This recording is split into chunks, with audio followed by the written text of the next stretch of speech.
Magandang araw po sa ating lahat. Kasama po natin ngayon si Dr. GP Perez. Dati po siyang Undersecretary for Commission on Population and Development. And of course, nag-serve po siya as a technical support to many secretaries of the Department of Health and NEDA. At kasama po natin siya ngayon para bigyan pa tayo ng paglilinaw dito sa usapin ng PhilHealth. Kasi ang kadalasan po nating nadidinig, natututok lang tayo dito sa 90 billion pesos na kinukuha ng Department of Finance. Pero mas maganda pong himay-himayin pa natin kung ano ba yung tunay na kalagayan ngayon ng PhilHealth tungkol sa budget na to, dahil tayong mga pangkaraniwang manggagawa, alam natin tumataas ang premium pero marami pa ring disappointed sa quality ng serbisyo ng PhilHealth. Tapos ngayon, sinasabi nila may excess na pondo at imbes na palawakin ng serbisyo ng PhilHealth, kinukuha to para daw sa mas importanteng programa ng gobyerno. So, Doc GP, ano po ang masasabi natin dito? Well, sa pangkalahatan, ang ginagawa kasi ng DOF ay nakatarget sa indirect members. No? Mm-hmm. Yung indirect, sila yung mga 4Ps o nasa National Household Targeting System. I think mga 13 million sila. Ang mga senior citizens natin, over 9 million. PWDs na unemployed in particular, 1 million. Lahat sila ay umaasa sa premium na binibigay ng gobyerno dahil hindi nila kayang magbayad ng premium ng PhilHealth. Mm-hmm. So, under the UHC law and actually since 2011 pa, nasa GAA o General Appropriations Act ng gobyerno annually ang kanilang premium. Ang idea is it is a social health insurance. Ibig sabihin, ang mahirap susuportahan ng mayaman o may kaya. Ang may sakit ay susuportahan ng walang sakit sa prinsipyo. So, isipin natin may dalawang balde na pumapa ng resources na ito ay galing kay Congresswoman and dating Professor Stella Kimbo sa House of Representatives, no? Sabi niya may dalawang balde riyan. May balde yung direct, may balde yung indirect. So ang tanong niya, kasya pa ba yung pera ng PhilHealth para dun sa indirect? So ang pag-aaral na ginawa ko ay nakatutok dito sa balde ng indirect. Hindi ko tiningnan, although later aking sinulyapan yung kung magkano na ba talaga contribution ng direct. Kasi maganda po itong kasi may study si Dr. GP dun sa budget ng PhilHealth at kung paano to nagbabago at paano nga ba inallocate. Pero bago ko po i-share yung slide nyo, may question ako dun sa balde. Kasi ang understanding ko, kapag health insurance or insurance in general, nagkakaroon na ng pooling yan. So kung yung balde, titingnan natin yung pondo ng PhilHealth, hindi na natin yan titingnan ng hiwalay. Ito ba yung balde ng direct beneficiaries at ito yung balde ng indirect beneficiaries. Kasi dahil insurance nga siya, tinatawag natin pooling, nawawala na yung distinction between indirect, miyembro ng PhilHealth or direct na miyembro. Dapat kung indirect ka, dito ka lang nag-charge sa government subsidy. Di ba dapat pagpasok nun, once sinubsidize yung premium, halo-halo na yan. Isang balde na lang. Walang dalawang balde. Actually, isang swimming pool dapat. Actually, hindi kasya sa balde. Marami ng balde. Pero alam mo, ang ginawa kasi ng DOF, no, ng memo, ay parang pilit pinaghihiwalay uli. Parang hindi naniniwala ang DOF na may isang swimming pool. Gusto pa rin nila dalawang balde. Dahil sa tingin ng DOF, ang teorya, ang hypothesis nila, may pera ang gobyerno dyan sa reserve fund na napakalaki. Sabi nila, hindi ginagamit at hindi pa ginagamit ang pera ng gobyerno. Kaya nais kong pakita na lahat ng perang binigay ng gobyerno ay nagamit. At may maliit na porsyento na naiwan, pero hindi siya kasing laki ng 89.9 billion. Sige po, i-share ko na yung slide no. Ayan. So yung health insurance program na tinatawag kung saan involved ang gobyerno, ay nag-start pa noong 2010. Noong 2010, ang contribution para sa indirect nanggagaling sa local government at may share ang national. Noong 2011, nabuo na sa GAA yung premium ng mga nakarehistrong indirect. Yung katulad ng sabi ko, sila yung mahirap, sila yung lifetime member at that time o kaya senior at ilang pang mga sponsored program. So mula 2010 hanggang 2023, buong-buo binibigay ng gobyerno ang premium para sa kanila. Kung sabihin ng PhilHealth, 20 million ang miyembro namin, buong-buo binibigay ang premium. Kaya Doc umabot na to GP, ng 80 billion. oo. Paano po dinedetermine yung bilang ng indirect contributors? Halimbawa, yung mga indigent, yung mga PWDs na kailangan i-cover at yung senior citizen. May 3 ahensyang involved dyan. Una yung para sa 4Ps o National Household Targeting System, DSWD ang in charge dyan. At noong 2011, sa time ng Pinoy administration, unang nilabas ang listahang ito at umabot ng 11 million or 10 million households. Pero ang pinili ng DSWD na tawaging poor na dapat bigyan ng suporta ay 5 million households lang. Kaya yung 5 million households, yun ang unang sinama sa PhilHealth noong 2011, nung time ni Secretary Ona, PhilHealth President Alex Padilla, ni-launch yung kalusugang pangkalahatan. Na ito yung, sabihin na natin, simula ng Universal Healthcare Law sa pamamagitan ng pagdagdag ng tinatawag na coverage. Hindi pa ito yung kasama yung serbisyo. Coverage lang. Ibig sabihin, babayaran ang premium mo, pwede ka nang magpunta sa anumang ospital, private o public, para kumuha ng services na pinopondohan o i-reimburse ng PhilHealth. Kaya mula 2010, palaki yung bilang ng mahirap, ng senior, at nitong huli, pati PWD, yung mga senior, maraming senior citizen law na sinasama sila. At yung 4Ps particularly, nagkaroon ng batas noong 2019 na automatic ang membership nila sa PhilHealth. So maraming batas na nagsasabing popondohan ang 3 grupong ito. Ang nakapagtataka, noong deliberation ng DBM para sa budget ng PhilHealth sa 2024, nangyari ito 1 year ago, more than a year ago, ng 23 pa, technical budget hearing, nag-appeal ang PhilHealth, humingi ang PhilHealth ng 80 billion para sa 2024. Ang DBM, sumuporta rito at sabi nila, sige, 80 billion ang pera nyo. Pero nung lumabas ang GAA o yung approved law, biglang naging 40 billion na lamang. At malinaw na tinapyasan ang budget ng PhilHealth. Ngayon ang Kongreso wala namang sinabi, basta tinapyasan lang ang budget. Ang DBM sa recommendation ng PhilHealth, ayon ito sa DBM press release, ay nag-recommend ng PhilHealth na 10.6 million lang ang bigyan ng premium mula sa bilang na 21.1 million. Kaya may mahigit 10 million na walang premium. So, Ano daw po ang basehan sa pagbababa ng bilang ng bibigyan ng premium? Nag-improve ba yung kalagayan ng mga taong to? Oo nga, nung hearing sa Senado just 2 days ago, sabi ng DBM through its representative na napilitan silang gawin ito dahil sa budget allocation. Pero ang assurance naman nila, may serbisyo pa rin kayo dahil nandyan ang batas. Pero dahil ang teorya ng DOF ay iisang balde lang ang indirect, no?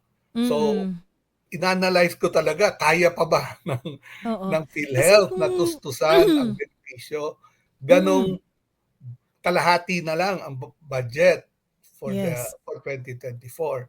Kasi kung susundan ko po yung yung logic na ganyan, kung 20 million dapat yung tumatanggap ng subsidiya, pero yung inallocate na budget ng gobyerno ay para sa 10 million lamang at kinalahati yung pondo. Pero sinasabi ng gobyerno na may patuloy silang serbisyo. So kung ako yung mahirap, ako yung pang 10,652,387. So, hindi ako sinubsidize ng gobyerno. Saan kukunin yung gagastusin ko? Hindi ako pwedeng i-deny. Nangangahulugan ba na ako ay sinasubsidize na nung mga tao na nagbabayad para sa PhilHealth nila o yung direct contributors? Actually, ganun ang mangyayari. And in the Mm-mm. past 13 years, no, from 2011 to 2023, ganun ang nangyayari. Oo. Nagsasama yung pondo ng direct at indirect. Kaya Mm-mm. mapapakita ko later, talagang kulang ang binibigay ng gobyerno, hindi sapat. Mm-mm.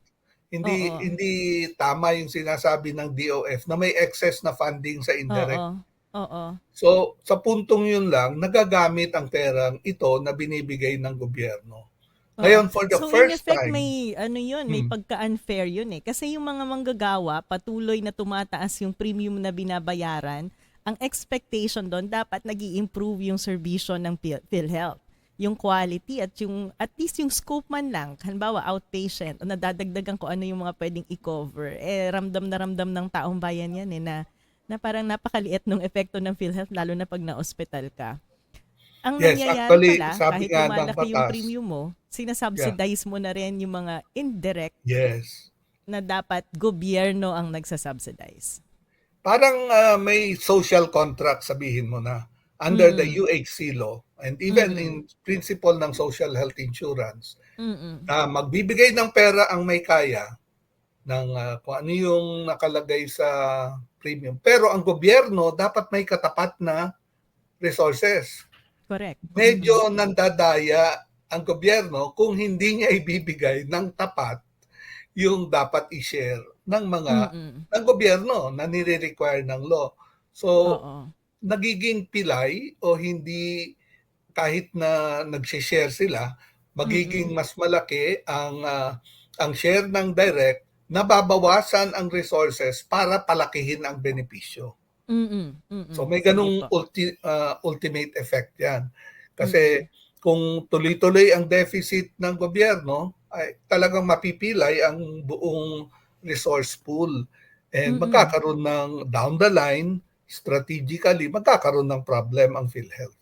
Mm-mm. Mm-mm. Sige, i-move ko po sa next slide natin. Yes. So, tiningnan ko yung kung ang epekto na pagbawas miyembro ba ay Mm-mm. nagkaroon ng epekto sa registration ng PhilHealth. Ito po ay galing sa PhilHealth website, Mm-mm. kanilang stats and charts for up to May 2024. Makikita mo rito, meron silang paliwanag na lahat ng tao ay covered. Pero ang rehistrado ay yun ang may premium, no? Mm-mm. So medyo okay yan nung nakaraan na yung premium ay sapat. Pero ngayon, kulang ang premium. Kaya Mm-mm. nagbawas sila sa registration. 13,300,000 na lang ang miyembro nila. Last year, it was actually, the previous year, it was actually 25 million. No? Malaki Mm-mm. pa. So, ang laki ng binawas. Makikita mo rin, Shelo, doon sa overall Yeah. na membership ng PhilHealth, kasama Mm-mm. dependent, 87 million na lang. Last year, Mm-mm. it was 100, the previous year, it was 108 million. So Mm-mm. ilan ang naalis sa rehistro ng PhilHealth, although covered Mm-mm. pa naman daw lahat, ang naalis sa rehistro is effectively mga 21 million. Mm, mm. So So, in effect, parang inuutakan tayo ng gobyerno kasi pinaliliit lang nila yung bilang ng indirect contributors even if in reality, itong mga indirect contributors na to ay hindi naman nawawala doon sa classification nila ng pagiging indigent or pagiging yes. PWD or pagiging senior citizen, hindi po ba? So Hindi parehas yung nagbabago ang bilang status niyan, nila. Mm. binabawasan lang ng PhilHealth yung nilalagay sa budget na indirect contributors, pero in reality, kapag nagka-claim, kino-cover pa rin lahat. Yes, oo. Pero meron ding financial consequences ang budget, no? Mm. Dito sa next slide, makikita natin na as of June this year, 2024, ang Mm. nagamit na premium na sabihin na natin sa 40 billion pesos na binigay sa PhilHealth, Mm. 39.4 billion na ang nagamit. So as of June, 600 million na lang natira sa PhilHealth. Mid-year pa lang ito. Oo. Aasahan natin ang claim ay lalaki pa at Mm. aabot siguro, I presume, mga 80 billion. Oo, oo. So ito po yung So, sinasabi nyo, no? So kung may mm, dalawang balde nga, kitang-kita pa lang dun sa indirect contributor na inallocatean ng gobyerno ng budget na 40 billion ay halos naubos na. Hindi pa tapos yes. yung taon. So saan kukuhanin yung remaining nagagastusin ng indirect contributors for the year? Kung Oo, conceptually nga, magkahiwalay ang pondo. Tayo naman po ay sumusuporta na dapat talaga hindi yan pinaghihiwalay pero hindi dapat dapat. fair ang contribution ng gobyerno para sa mga indirect contributors para mas maging kapaki-pakinabang ang PhilHealth sa lahat. Tama po ba yun? Yes, oo. Ang consequence nito, mapipilitan ang PhilHealth, kung tama ang teorya ng Department of Finance, mangungutang siya doon sa direct Mm, para mm, mm, mapondohan ito. mm, And ang sabihin na natin, nangyayari ito sa gitna ng pagkuha ng 89.9 billion na pera rin ng indirect. mm, So parang mm. ang PhilHealth siguro parang hindi na alam kung saan kukunin ang 89.9 billion. Ganong Oo, binawasan pa ang budget oo, nila. oo. So, and papakita ko naman sa next slide, pinagpapatuloy ng DBM ang bawas miyembro, no? Sa 2025, ang pinopose ng PhilHealth, ang tamang bilang pa rin 25 million, pero ang tinugunan ng PhilHealth at ng DBM after budget hearing last year ay this year pala. This Mm, year ang for this budget year, ito hearing. yung proposal nila. Ito na Opo. yung proposal eh. So Oo. 14 million lang. Sabi nila, Mm, uy, maganda, nag-increase ang bilang ng miyembro. Pero lahat ito artificial. mm, Walang mm, batayan yung pagtaas, pagbaba ng miyembro na i-cover. mm, Hindi mm. ko alam kung saan nanggaling yung figure na 53 billion. Mukhang for Oo. DBM, kung ano yung pera, pagkakasyahin yung miyembro. So, dinivide-divide lang nila. At ang Hindi ito mahirap batay pa, dun sa totoong mga indicators kung ilan nga ba yung taong nabibilang sa 4P, sa senior citizens, at saka PWDs, no?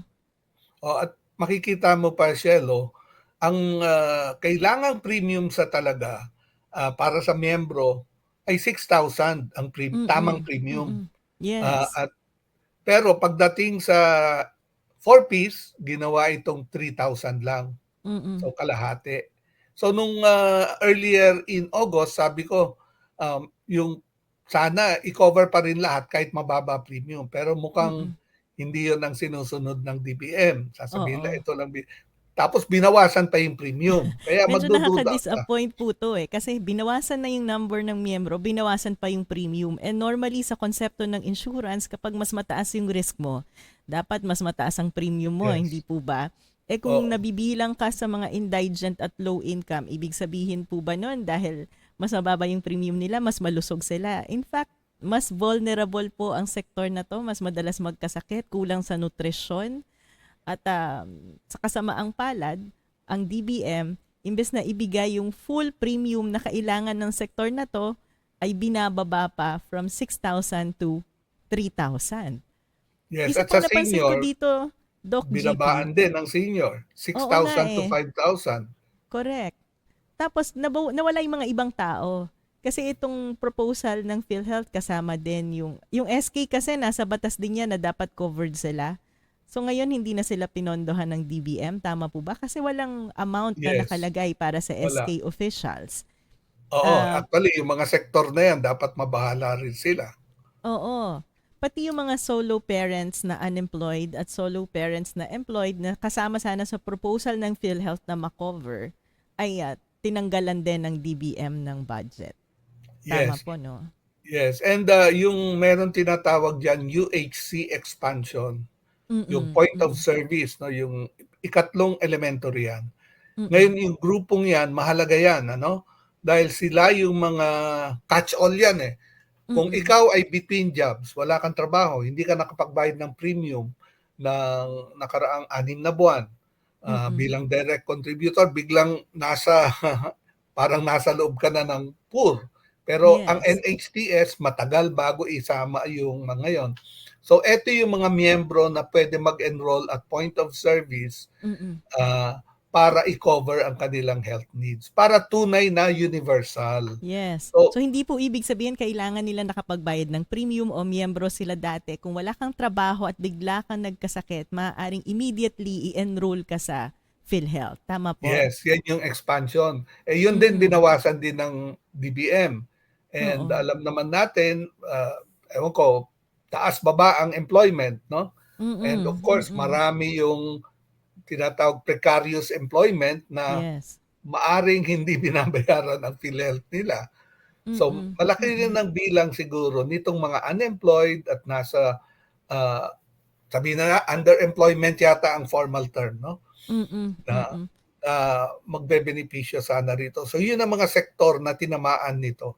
Oo. Tingin ko po maganda nga po na na-emphasize natin yan kasi marami sa mga kababayan natin hindi aware sa coverage ng PhilHealth. So mula po nung naging universal health insurance na siya, ang aim po niyan ay makover tayong lahat, hindi lamang Yes. yung nakakapagbayad ng premium. At yung mga hindi nakapagbayad ng premium, ang nangyayari po ay responsibilidad ng gobyerno na bayaran yung subsidy nyo. At yung subsidy na yan ay nanggagaling actually sa earmark tax mula sa tobacco, alcohol, Yes. at saka sugary beverages. So may automatic na pondo dapat na napupunta dito. Yung pala yung gusto kong tanungin, Doc GP. Kasi sa batas, napakalinaw kung ilang porsyento ng mga tax na to yung dapat napupunta sa PhilHealth. Bakit nagkakaroon ng discretion ang DBM na ibaba at itaas? Hindi po ba dapat sinusunod nila yung formula na nakasaad sa batas at kung na-identify specifically magkano yung mga taxes na nanggaling sa mga produktong to, walang masyadong deviation dapat walang deviation. Very Yes, straightforward actually, yung math. Mm. ang nakalagay sa batas, automatic. Yes. Sa mga sumunod na batas pa ito sa UHC law. Ang Mm. UHC law itself, ang sin tax law, on the other hand, says 80% of 50% ng sin Yes. taxes dapat ilaan sa universal healthcare. At ito yon, ano? Mm. Primarily, it's to cover premiums. So, Yes. nakapagtataka nga, Shelo, na hindi naman nagkukulang ang budget sa sin tax. Actually, hindi nagre-report ang DOF pa no, ng fully kung Oo. paano Tumataas yan ginamit eh, yung ang sin koleksyon tax. dyan eh. So kung tumataas ang koleksyon, di ba dapat tumataas yung government counterpart? At hindi dapat nagkukulang. Yes, kasi fixed percentage siya. Yes, ang hiningi ng PhilHealth actually was around 150 billion. Mm. May nagsabi sa akin, actually, para sa tatlong sektor na NHTS, senior at PWD, it's Mm. around probably 108 billion. Kung Mm. bawasin mo yun. Kasi yung iba, mga sponsored, LGU nagbabayad niyan eh. Mm. Mm. So, kung tutuusin, around 108 billion talaga ang kailangan. Pero even yung 108 billion, hindi binigay. 53 billion lang ang binigay. Mm. I have a feeling parang nasasanay ang DBM sa 50% na Feeling cut. ko dapat ano yan eh, posibleng subject din yan ng kaso sa Supreme Court dahil may malinaw Yes. na batas at formula ng paglalaan ng budget para sa universal health insurance natin na mukhang hindi sinusunod ng DBM. So maaaring pag-aralan natin yan at bumalik tayo sa Supreme Court. Sige po, Yes. i-move ko na sa next slide. Before i-move mo yung Opo. Shelo, Sige po. nakikinig din ako sa budget hearing nung House of Representatives nung September 4 nung pinag-usapan to Mm-mm. pinakita ito at nag-comment ang mga congressmen, tama yan, dapat babaan ang miyembro dahil may mga double, triple claims, may mga nagkaroon na ng trabaho. So Mm-mm. parang nagdududa ang House of Representatives sa Naalala bilang. ko po yung pinanood ko rin si Congresswoman Janet Garin Yes, ang si nag-raise former nun. secretary, no? Yes. So siya yung parang nagsasabi na okay na bawasan. Oo. So parang ine-endorse niya yung ginawa ng DBM na parang eto na ang totoong bilang. Mm, mm. So parang, yung nagiging, kung tuloy-tuloy ang gano'ng trend, lagi na lang Oo. babawasan yung dahil magdududa sa number Oo. ng, Ano po yung sense nyo dun na, kasi iniisip ko, paano nagdodoble yung bilang? Overall, sinasubsidize mo din naman talaga yung sektor ng indirect contributor. Kung magka-claim sila sa ospital, babayaran mo. Paano po yung sinasabing nagdodoble yung bilang? yun ang hindi ko talaga, maintindihan din. Pero Oo. baka nangyayari yan dahil, may rule ang PhilHealth na single confinement lang in 1 year para sa isang sakit. So baka Okay. yung iba, ginagamit yung, membership ng iba kung pangalawang beses ka na nagkasakit o pangatlo. Para sa akin, ang issue na yon ay dapat linawin kung, ano talaga yung nangyayari on the ground. Pero hindi Yes. mo pagdududahan na merong nagkasakit, na meron nangailangan. I'm sure nagamit yung pera somewhere, pero ang solusyon ay ayusin ang paraan ng paglalabas ng pera, pero hindi solusyon ang magbawas miyembro. Correct. At Ayusin yung napakalaki ng bilang na registration. binawas, in a way, in-approve ng Mm. House of Representatives na bawasin. Makita mo sa third to the last column, 10 point something million, 10.9 Oo. million ang in-approve ng Congress na alisin sa rehistro. Mm, So mm. yun ang, so parang ang fear ko, magkakaroon ng deficit this year, kung i-approve ito uli, lalaki pa yung deficit para sa indirect. Oo. Pero So, yun ang na nga, ibig tama ka sabihin Shelo, nun, ang prinsipyo naman, nagshi-share talaga yung dalawa. oo. Pero Pero ang parang ibig sabihin nun, ang implikasyon nun para sa mga taong nagbabayad ng premium na umaasang tataas ang coverage, mukhang hindi pwedeng itaas ang coverage ng PhilHealth dahil nagkakaroon sila ng deficit mula sa side ng indirect contributor. So yan ay kukuha or kakain dun sa binabayarang premium ng direct contributor sa sinasabi natin pooling nga.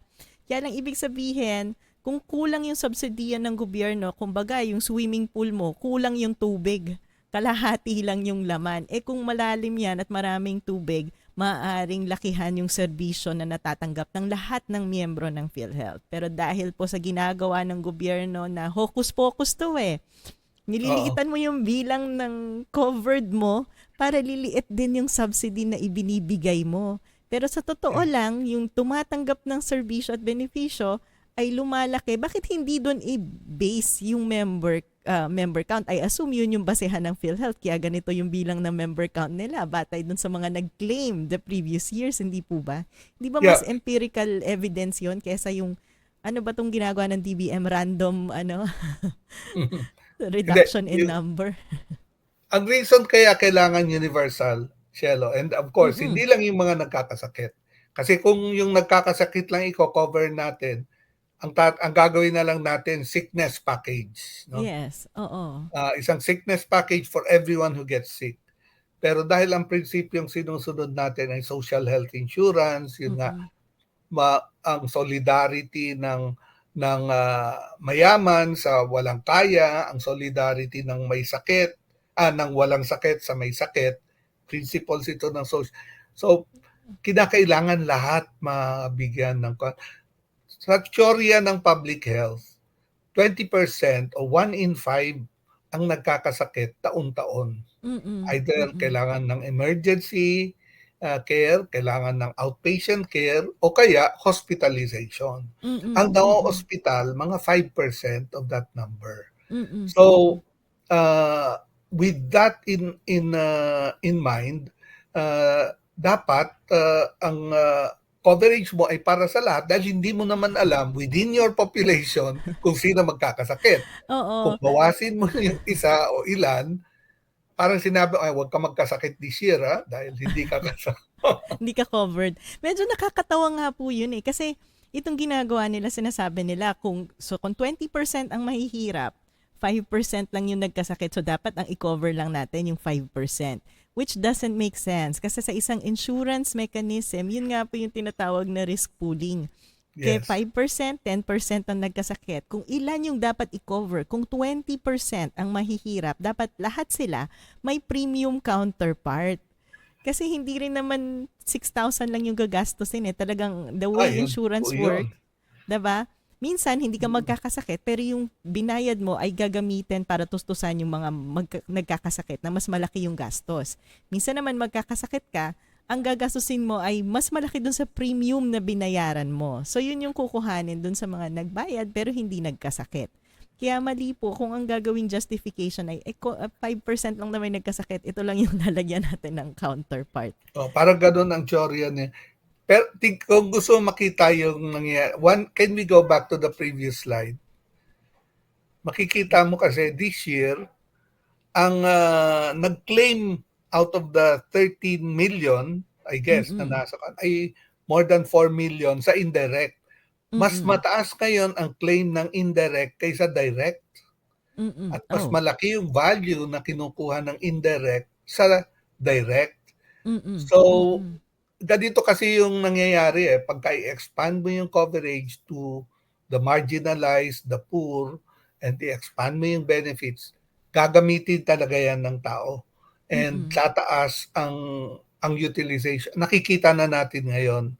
So, parang ang nangyayari, kung hindi pa ibigyan ng tamang suporta ito ng gobyerno, talagang mapipilayan ang risk pooling eventually. Mm-mm. Mm-mm. Dahil Mm-mm. mas malaki na yung claim talaga. Talagang kailangan dagdagan pa nga or at least i-maintain ng gobyerno yung full premium for all indirect. Mm-mm. So Mm-mm. next Mm-mm. slide na siguro.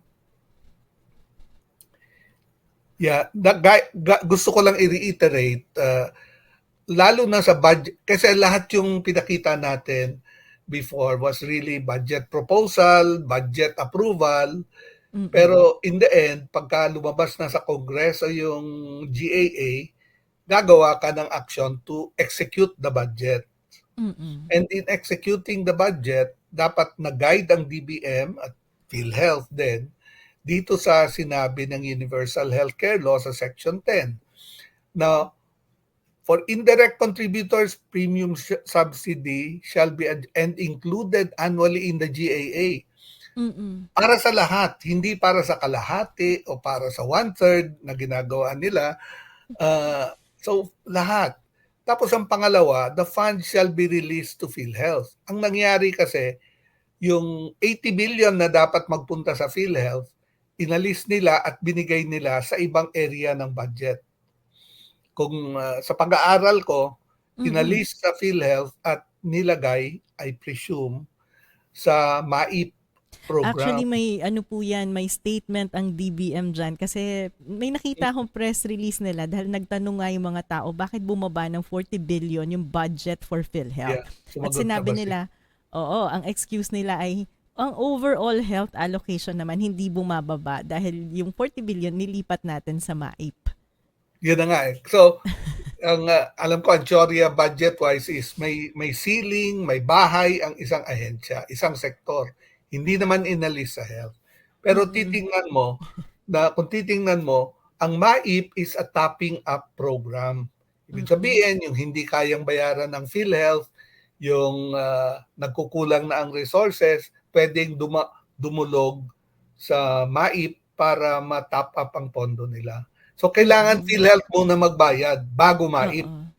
So, parang nako-confuse yata ang DBM na bakit popondohan ng malaking-malaki ang MAIP kung tapos kinukulang ang PhilHealth na dapat batayan ng MAIP. Yung parang the first peso comes from MAIP, from PhilHealth, the second peso ang MAIP. Oo. So, ang nangyari ngayon, mas malaki ang pondo ng MAIP kaysa sa PhilHealth. It's actually 58 billion. Ang hiningi lang ng DOH was 22 billion. Pero Congress, in its wisdom, gave 35 billion from PhilHealth to MAIP. And we know the reason kung bakit nilagay doon. Mas politically favorable ang MAIP for most politicians than PhilHealth. And at the same time, may failure din ng PhilHealth, of course, no?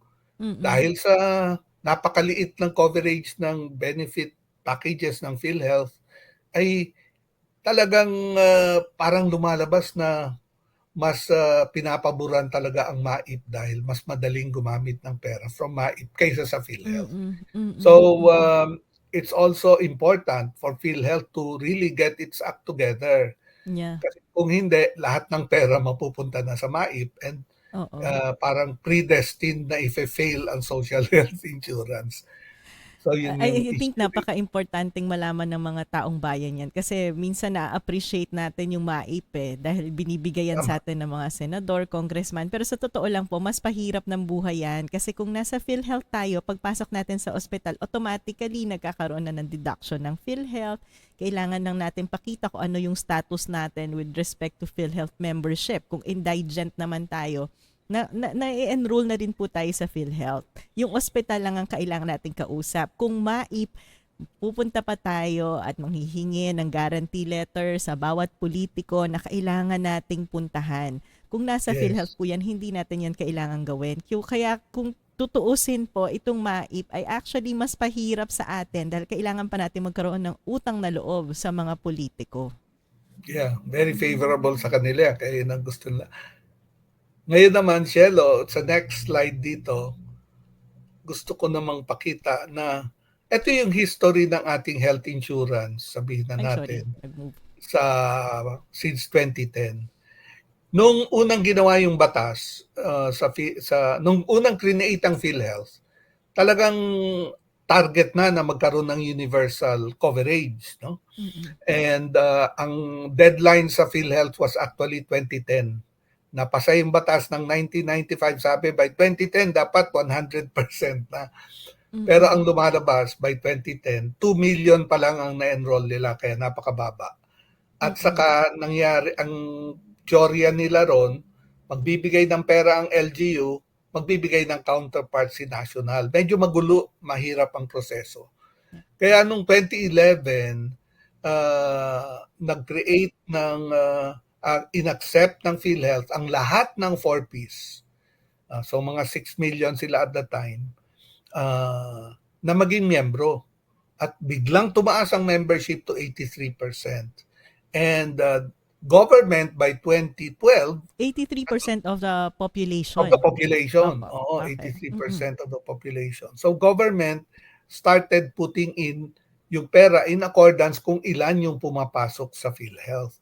Nung una, Mm. 4Ps, later on sumama ang senior, later on sumama ang PWD. Kaya makikita mo, pataas ng pataas talaga yung sabihin na natin na yung orange line, which is Mm. Government the subsidy, no?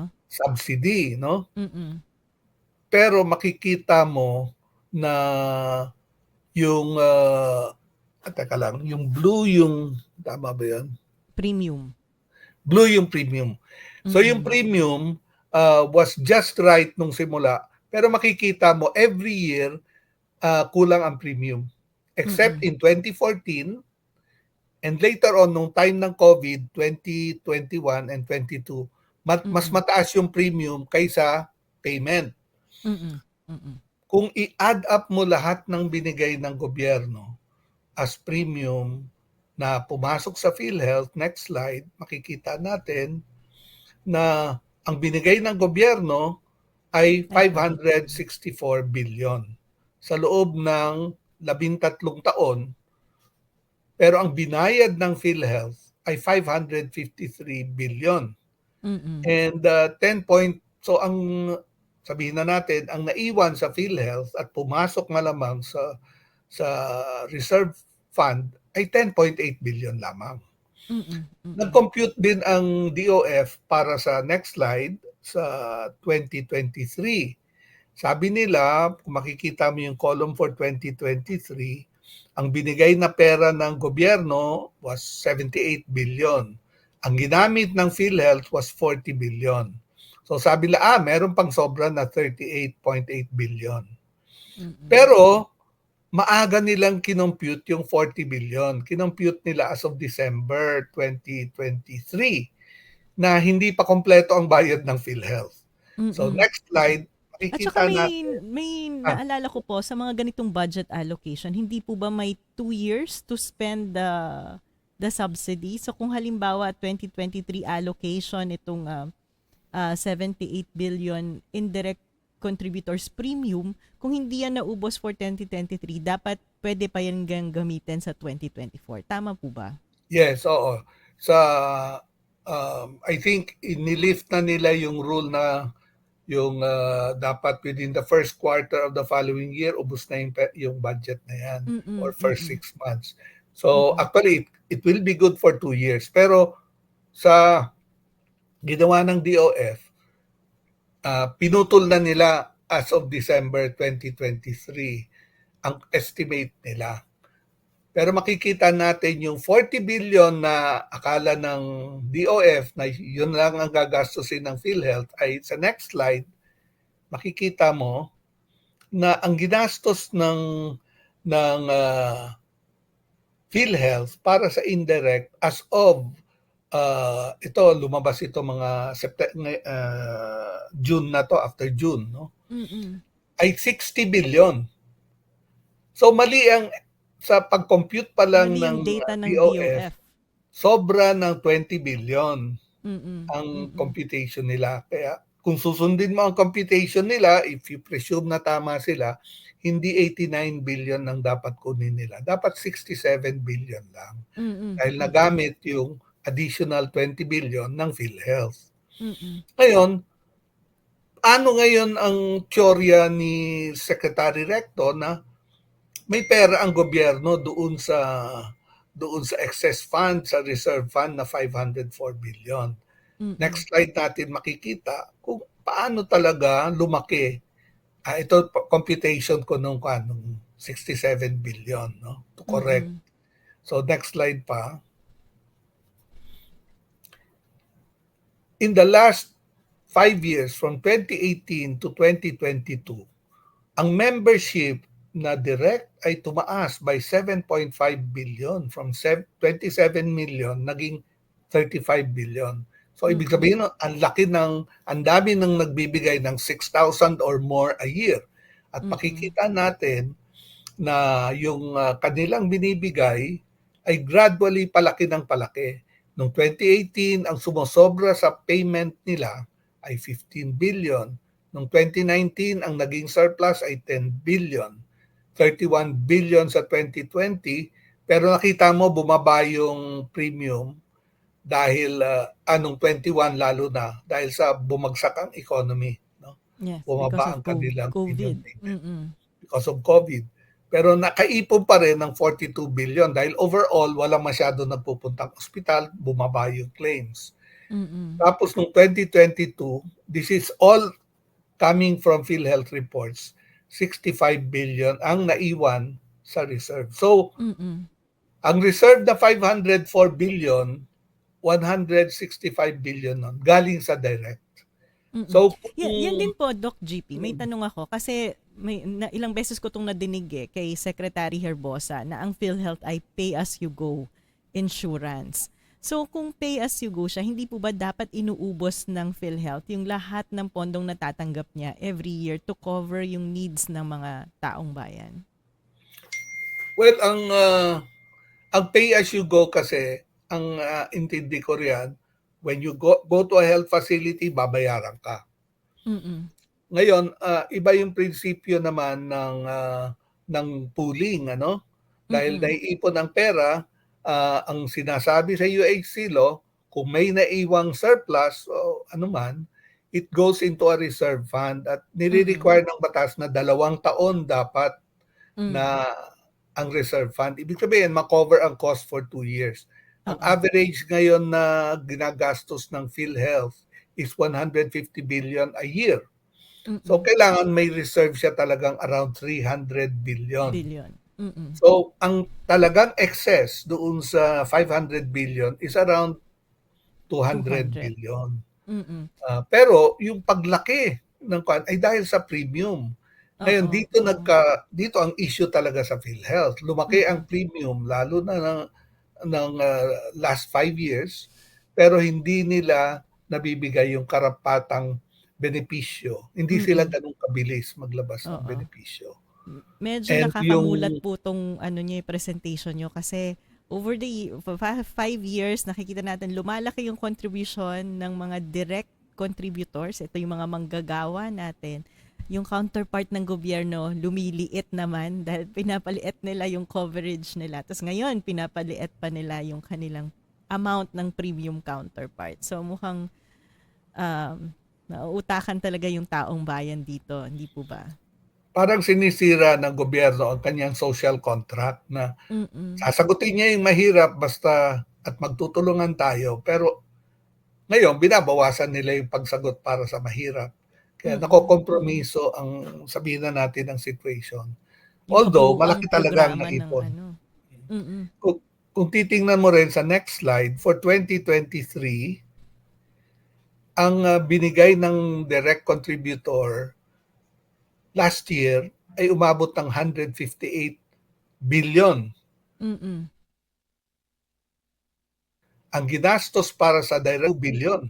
So, naipon na naman ang 96 billion mula sa direct contributor, naipon na muli sa reserve fund. So, sabihin na natin more than half ng 500 billion ay galing sa direct contributor. Ang hawak lang ng gobyerno na gustong bawiin ni Secretary Recto is probably at sabihin mo na at best 67 billion. Mm. Pero sa tansya ko mga 28 billion lang. Napakaliit lang. So, Mm. mapipilitan ang PhilHealth na mangutang o kukunin ang pera ng direct contributor para Mm. lang masagot ang hinihingi ng Department of Finance. Ang Oo. implication nun, ginagalaw na yung pera ng direct para ibalik sa gobyerno. And it's Mm. a form of taxation, di ba? Yes. Nagbayad ka na ng tax, tapos yung binigay mong contribution for your health, tinax pa ng gobyerno, nilagay Mm. sa Mm. mga project. Violation po yan ng social contract at maraming batas kasi very specific na kapag nagbayad tayo ng premium sa PhilHealth, itong binabayad natin ay dapat benepisyo natin kapag tayo ay nagkasakit. Ngayon, napakalinaw po dun sa presentation nyo, Doc GP, na yung 90 billion na kinukuha ng DOF ay hindi lamang galing sa subsidy nila dahil kung ia-account mo yung totoong nagagastos ng mga indirect contributors ay kakainin nito talaga yung maliit na subsidy na ibinibigay ng gobyerno. And therefore, pag tiningnan natin ng balanse, wala talagang balanse galing sa indirect contributors. At ang kinukuhang 90 billion, a significant amount of that nanggagaling sa contribution ng mga manggagawa. Ang fear ko ngayon, Cielo, is that actually deficit spend, tama ba yan? Hindi ako economist. Deficit spending na ang PhilHealth ngayon pa lang Oo. para sa indirect. Parang Mm. talagang wala na siyang pera sa kanyang balde para sa indirect, Mm. ubos na yon. Mm. And Mm. lalaki pa yung butas, no? Hindi lang siya empty, pero butas pa siya dahil may pera pa siyang gagastusin para sa indirect na palagay ko, kung tama ang teorya ni Secretary Recto, mapipilitan ng PhilHealth na utangin. Hindi dapat, I think may release ang DOF na hindi namin gagalawin ang direct na contribution. So, saan kukunin ng PhilHealth ngayon yung pambayad sa hinihingi ng DOF, kundi galing sa pera ng direct. Direct. Doon sila magkakaroon ng issue ng, yun nga, malversation ba ito o kaya ito ba ay isang form ng double taxation kung pera na ng contributor ng direct ang kinukuha ng gobyerno. Sige po. I'll move to So the I next think slide. yung next slide ko is actually bilang isang initial analysis ng situation ay ano ba yung mga karampatang aksyon na dapat gawin, no? On this matter. Of course, ang paramount yung wag ibigay ng PhilHealth Board ang 89.9 billion. Kahit may utos ang DOF memo, sinabi ng DOF sa kanyang memo section 4.2, dapat may reasonable level of reserve funds in the case of indirect kasi sila lang ang apektado eh. Correct. So kung tunay na tingnan ng PhilHealth Board, dapat itigil na nila. And they just have to show to DOF kulang ang analysis nyo. Medyo Mm. short-sighted ang analysis nyo. Overall, ito yung situation as I have shown. No? Mm. This is for the 89 billion. Ngayon, for Mm. for the annual budget, dapat i-revise ng DBM ang kanyang guidelines. Hindi ko pa nakikita ito. I know it's an internal guideline. Ano? Pero Mm. I'm sure dun sa guidelines, sinabi yung 10.6 million na number. Para Mm. sa akin, ang gawin lang ng DBM, alisin yung 10.6 million to be consistent with the UHC law na hindi nagbibigay ng number. Ang Mm. Congress did not give a number. So nag-iisa yung DBM with the recommendation of PhilHealth dahil kulang ang budget na nagbabawas ng miyembro, which is not Mm. correct. Mm. Mm. Tapos, yung third point is that, alam nyo, yung resource pooling ay parang sinusunod ng PhilHealth historically, pero parang hindi naintindihan ng DOF for one, ng board member nila. Kasi bakit pumayag yung board na ipaghiwalay yung pera ng gobyerno at direct, implying na hindi sila pumapayag sa pooling. So Mm. dapat explicitly sabihin ng board na ganon. Ang problema kasi sa PhilHealth din, pag mag-report sila, hinihiwalay ang direct at indirect, Oo nga eh. which is gives gives the impression na magkaiba yung pera nila. O yun, tuloy. Mm. No? Parang Mm. hindi nila nire-reflect yung reality na dapat naghahalo yan. At saka Kaya parang yung nagkaroon sa tuloy knowledge ng naman po ng risk pooling, parang in-expect ko yung mga board members ng PhilHealth tsaka yung mga cabinet members na nakaupo doon. Dapat naiintindihan nila dahil napaka-basic concept yan ng insurance, hindi lang ng social insurance, hindi po ba? yun na nga parang kulang, dapat siguro bigyan sila uli ng reorientation na pag pumasok ang pera, hindi mo na pera ito, hindi na government money, hindi na Oo. ito, it is a resource pool for everyone. Mm. So, Mm. I think dapat i-uphold ng board ang principle na yon. So, moving Mm. forward, mako-cover nila yung looming deficit. Otherwise, kung Yes. di nila gawin yon, may iwan yung deficit doon sa indirect.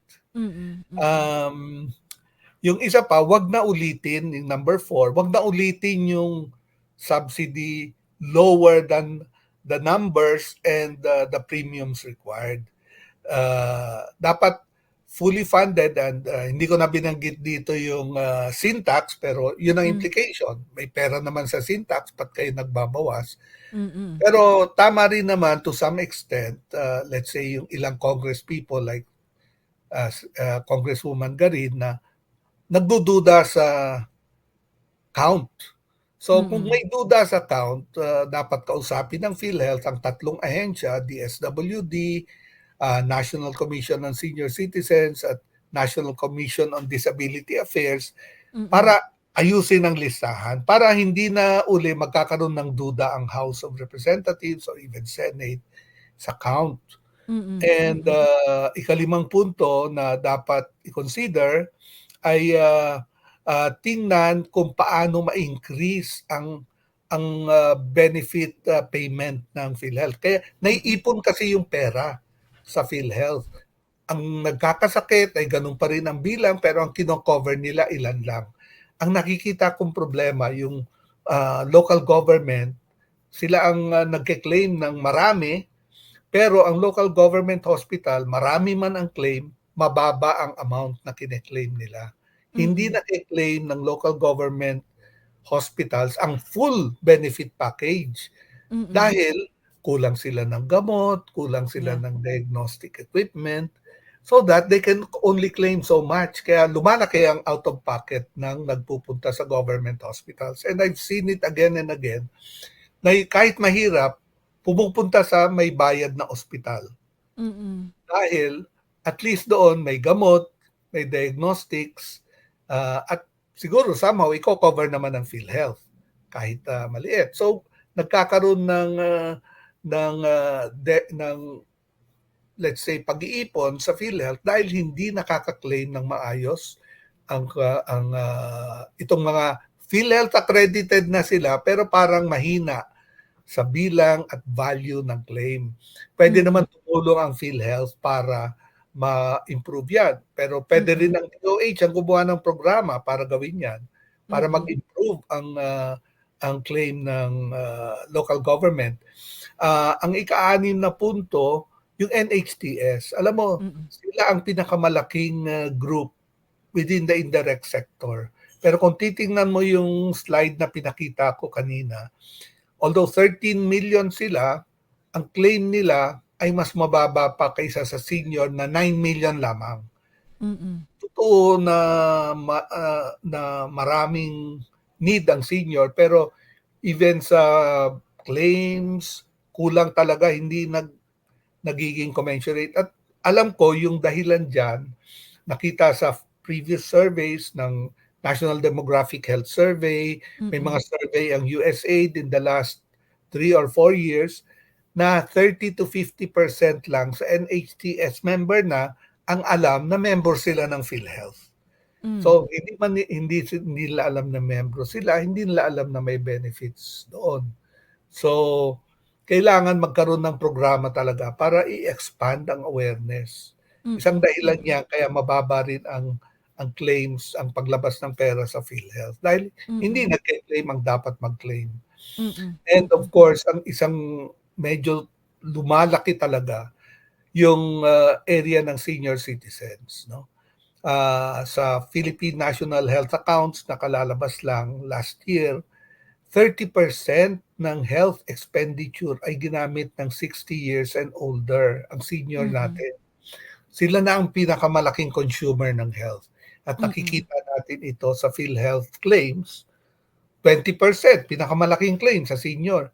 Pero Mm. tanungin mo yung PhilHealth, may package ba kayo para sa senior? May package ba kayo para sa, let's say, ano bang pinaka-common na problem ng senior? It has to do with mobility, it has to Mm. do with cancers, and of course, karamihan ng elderly ay babae, Mm. no? Women live longer in this country, so dapat may particular na package for old, and sabihin na natin pati yung female na old, na Mm. elderly sa ating, ma-improve sana yung side na yun because I don't see any real improvement there. So, Mm.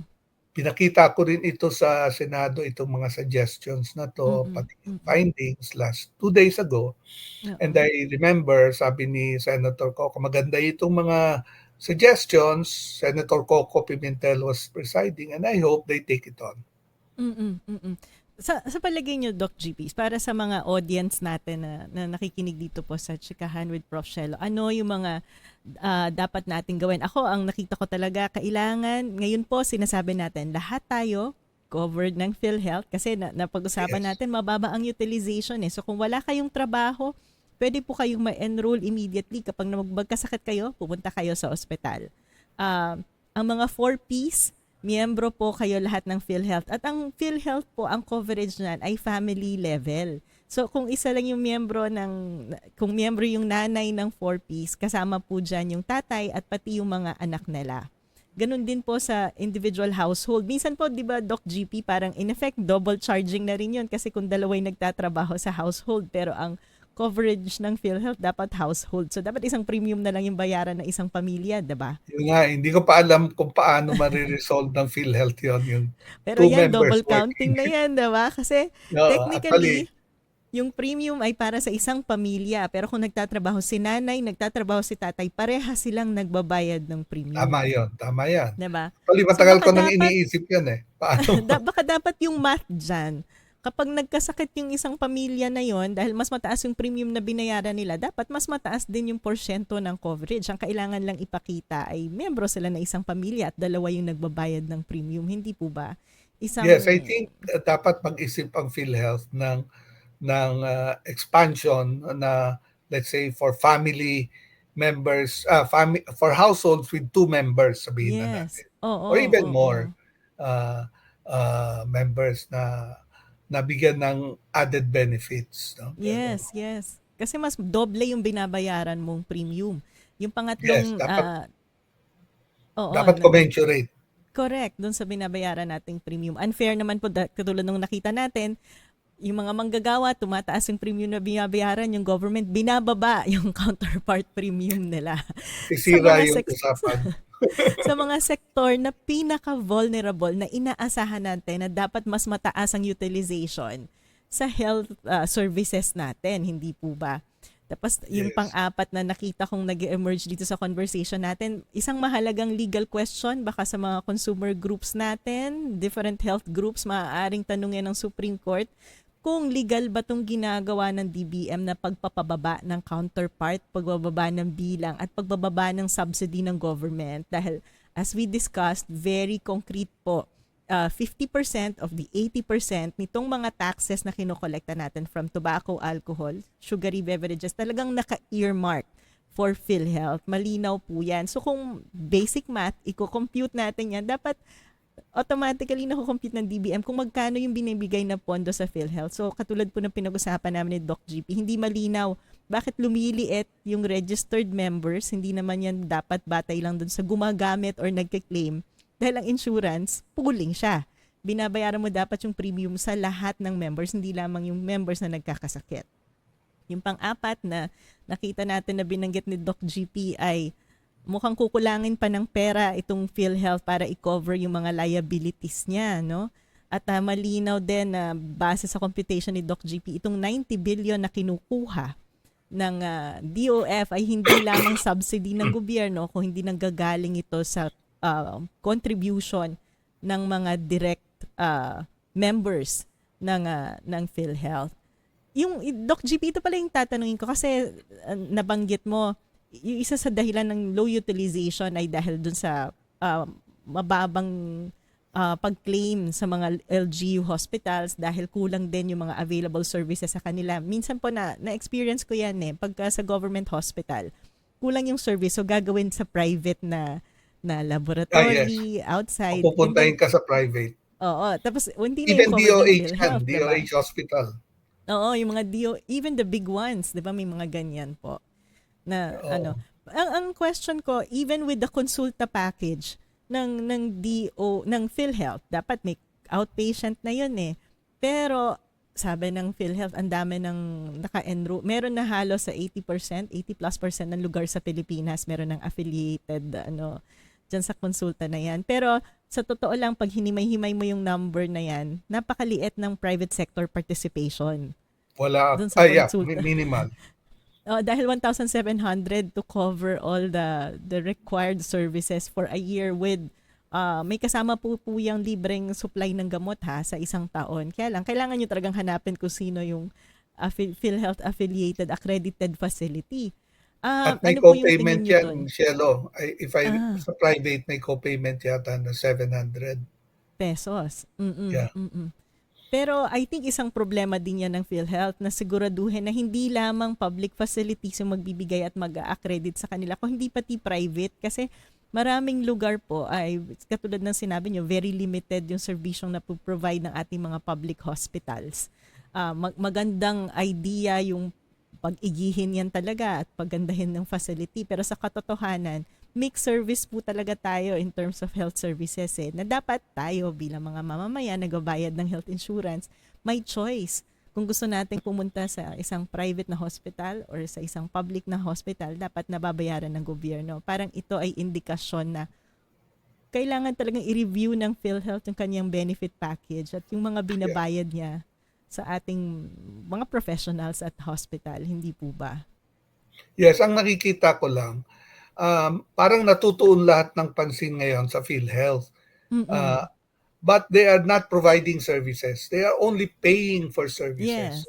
Oo. Ang problema ng PhilHealth, naiipon sa kanila yung pera kung hindi nagbibigay ng services ang DOH and LGU hospitals. For the indirect, lalo na dahil Yes. sila yung pinupuntahan ng mga indirect contributors. Oo. And even the private, no? If they are not able to make enough claims, kulang, may ipon talaga. Ang problema, Cielo, nakita ko historically, ang local government units, which are operating one half almost of the hospitals in the country, ay napakababa ng investment sa health. They are investing only 10% or actually they're only covering 10% of the health expenditure of Filipinos, no? Alam mo Oo. yung teorya kasi ng universal healthcare, ang Mm. iko-cover ng PhilHealth should be around 40% of the cost of care. Local Mm. government, through its health facilities, will cover another 20% or Mm. even higher. And national government, another 10 or so percent with its facilities. So, Mm. and yung private, is another 10%. So actually, mga dapat nagtutulungan yung tatlong sektor, hindi lang Oo. PhilHealth. And Oo. PhilHealth just pays and Mm. uses government and direct contributions Mm. to para magkaroon ng financial, sabihin na natin, financial coverage na hindi Mm. mag-alala ang tao na pag pumunta siyang ospital, ubos ang pera niya. Mm. Ang ideal, 20% lang ang babayaran mo, ang co-payment mo. Kung Mm. ikaw ay direct. Mm. Kung ikaw Mm. ay mahirap, dapat wala kang babayaran. Mm. Dahil Kaso in nagtutulungan. reality, hindi Yes. ganyan yung nangyayari. Yun ang aim, pero hindi yan nangyayari. O naalala ko po kasi yung husband ko nagkaroon ng stent. Si Yes. Professor Gatmaitan, 7 stents. So mahigit ilang Uy, dami milyon po nun. yan na nagastos namin. Pero yung PhilHealth coverage niya, mga around 35 to 40,000 lamang. Ay, So, naku. sobrang liit, sobrang liit. So, kung sa Mm. ibang tao mangyayari yan, talagang bankrupt po ang Yes. mababankrupt. Very common po yan na maraming Pilipino ang Oo. nababankrupt, nauubos ang savings dahil sa pagkakasakit. At yun nga po sana yung purpose ng PhilHealth, maiwasan yung ganong incident. So, medyo disappointing na nakikita natin sa government leadership ngayon na imbes na solusyonan itong kadalasang problema ng taong bayan, ay minamask ba, pinagtatakpan, or tinatago itong mga ganitong problema ng PhilHealth at ginagamit as an excuse yung pagkuha ng pondo dahil idle daw. Oo nga eh. Ano po Dapat masasabi niyo talaga. sa PhilHealth? Ako nadidisappoint ako every time pinapanood ko sila sa Congress kasi katulad nung yung isang slide natin, di ba may proposal yung PhilHealth. Pero kapag nagsalita na yung DBM, DOH, at saka Congress, parang yes na lang sila ng yes. Parang Look sinabi sila. na nilang mali yung lahat ng computation namin, tama po kayo. Oo nga eh. Tapos may magdududa pa sa numero. Kaya sabi, Oo. talagang dapat bawasan. Oo, tapos parang, tama po kayo, tama po kayo. Parang ano ba naman tong PhilHealth na to? Wala ba Bulag sa, kayo? hindi nila dinedepensahan in a way ang prinsipyo ng social health insurance ng Oo. UHC. Parang feeling ko, dapat kayo po yung unang nagpapaliwanag. Kayo yung may mga datos, kayo yung nagpapakita ng ebidensya. Dapat dinidepensahan nyo yung mga miyembro ng PhilHealth Oo. na stakeholder nyo. Pero ang nadidisappoint po talaga ako, sila po yung unang-unang umuoo at nagja-justify nitong ginagawa ng Totoo. DOF at Oo. DBM sa PhilHealth. So, tingin ko betrayal din po ito ng public trust, no. So at Yeah, itong kaya usapin ng mahalaga yung PhilHealth. civil society to point this out. Kasi Yeah, wala ibang yeah. magpo-point out kung ganun ang government side. Oo, oo. Kaya po, malaking pasasalamat ko sa inyo ngayon, Doc GP, at sa pag-join nyo sa akin dito. Sana po marami tayong ma-reach na mga kababayan natin na, na mas nalililiwanagan dito sa usapin ng PhilHealth. At itong nangyayari sa PhilHealth ay isa lamang halimbawa ng mas malaki pang problema ng gobyerno tungkol sa budgeting, sa paggastos ng pera ng bayan. And I think ang bottom line po talaga dito ay hindi po namin kayo inaasahan na pumunta kayo sa Supreme Court at magkaso o mag-rally tayo sa Menjola. Gamitin po natin itong mga serbisyo na nakalaan para sa atin para maramdaman nila na talagang may demand tayo sa mga ganitong serbisyo at i-demand po natin to dahil karapatan natin ito bilang mga taong bayan. Yun lang po. As Doc GP, may huli kang message para sa mga kababayan natin? Well, sana ang Supreme Court ay mag-take ng urgent action. Wag antayin ng January. Sana makinig sa taong bayan. And of course, umaasa pa rin ako kahit mukhang mababa ang pag-asa na ang PhilHealth Board mismo ang makakita ng tamang landas para maayos to. Pero ang third na gusto ko sana mangyari, magtulungan ang tatlong sektor, ang DOH, ang local government at PhilHealth para mabigyan ng tamang serbisyo ang mamamayan. Pero kung minsan nakakalimutan ang private. Mm. Some Mm. private, they have half the hospitals again, I think half the beds sa health system. So they should be part of this. And Mm. sila rin ay ayaw itong nangyayari sa PhilHealth. Oo, at saka sila po So yung hindi sana nababayaran, 'di magtulong-tulungan. ba? Mhm. Yung private hospitals po yung mga hindi nababayaran ng Yes, PhilHealth. that that is an administrative failure na dapat ayusin nila. Oo, hinihintay ko nga rin po sila magsalita. Last na po. Doon sa board ng PhilHealth, kasi alam ko po ang chairman nun ay ang Department of Health. Tapos miyembro din ang DOF at DBM. Pero may mga DBM sectoral, hindi yata. hindi po ba miyembro ang DBM, but Oo, DOF is there. yeah. Hindi po ba may sectoral representation din yan? Hindi naman po sila Yes. outnumbered ng mga government representatives? Parang tatlo lang ang sectoral rep yata. Labor, merong provider. I think tatlo lang sila. Pero I Oo. think there's a new law that's coming up, a new bill, na Mm. babawasan yung membership ng kwan. So, hindi ko pa alam yung shape na kalalabasan. Mabawasan yung membership ng sectoral? And baka membership sa board. O nga eh. May local government representative din doon Mm, from mm, ULAP. mm. Opo. Pero majority are cabinet members. Most of the members Mm. of the board are cabinet Ah, members. so DSWD, opo, NEDA, gano'n. opo. So DOF. medyo nalungkot ako doon kasi ngayon at na cabinet level sila mismo yung nagtatakip nitong mga nangyayari at sila yung nagsusulong ng pagsira ng ating social health insurance na dapat sana ay champion, pero dahil dun sa mga bigger issues ng finance natin na pinagtatakpan nila ay sila mismo yung nagde-deny at naninira nitong social insurance natin. Yeah, Anyway, dapat yung members mismo may representation talaga. I don't yes, know how yes. that can be done, but other Oo. countries siguro ginagawa naman yun na yung members Oo. mismo, direct, indirect, ay dapat nakaupo sa board. Sila Yes. mismo ang stakeholders eh. Kasi pera natin yan na tayo nagko-contribute dyan. So parang may Yes. ano kasi, may disconnect in terms of accountability dun sa sinabi nyo na, okay, may representative dyan pero halos lahat na nasa gobyerno. So, at Oo puro nga eh. cabinet members. Kasama na si Secretary Recto at saka si Secretary Herbosa na sila mismo yung nagja-justify sa pagkuha nitong 90 billion pesos. So, nasaan yung kinatawan ng mga nagbabayad ng premium na nawawalan ng pera at kinukuha yung pera para sa ibang programa daw ng Yeah, gobyerno. over the years, almost 100% ng pera ng PhilHealth ay galing sa miyembro, direct and indirect. And only in the last 2 years nagkaroon ng subsidy ang gobyerno to improve the package, which is sa palagi ko medyo redundant dahil maraming ba't pa nagbigay ng, I think in the last 2 years nagbigay ng 20 billion. Pero kung tutusin lahat, 99.9% ng pera sa PhilHealth ay pera ng miyembro.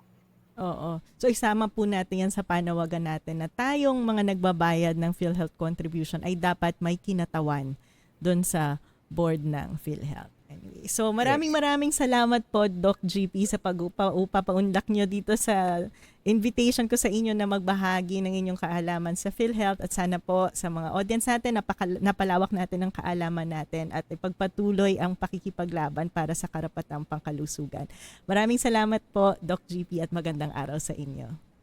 Maraming salamat din. Magandang araw.